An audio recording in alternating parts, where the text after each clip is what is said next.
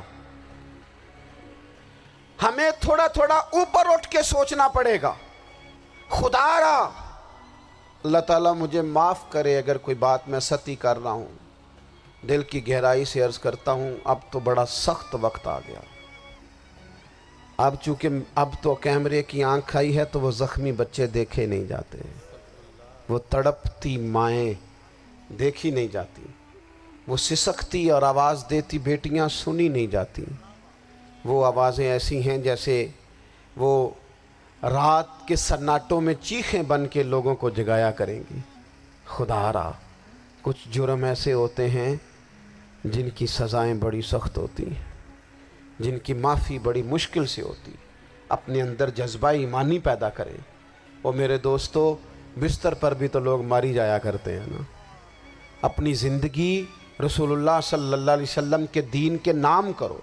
جذبہ جہاد, شوق شہادت اور عشق رسول, یہ عناصر ہیں جو امت مسلمہ کو پیروں پر کھڑا کریں گے. 2 منٹ کے لیے سوچو, امت اگر اسی طرح کٹتی رہی, پریشان رہی, دکھتی رہی اور باری باری کر کے, اقبال نے کیا کہا تھا؟ اس نے کہا تھا وطنوں میں, انہوں نے کہا تھا کہ ان تازہ خداؤں میں بڑا سب سے وطن ہے, جو پیرہن اس کا ہے وہ مذہب کا کفن ہے. تو اقبال ہم کیا کریں, کہنے لگے بازو تیرا توحید کی قوت سے قوی ہے, اسلام تیرا دیس ہے, کیونکہ تو مصطفی ہے. تو بحیثیت مسلمان سوچنا شروع کر, بحیثیت مسلمان. اور یوں تو سید بھی ہو, مرزا بھی ہو, افغان بھی ہو, تم سبھی کچھ ہو, بتاؤ کہ مسلمان بھی ہو. تمہارے اندر کہیں سے کوئی مومن بھی بولتا ہے کہ نہیں؟ علاقائی تعصبات اور ملکی سرحدوں میں قید ہو جانے والوں, تم ایک نبی کی امت ہو.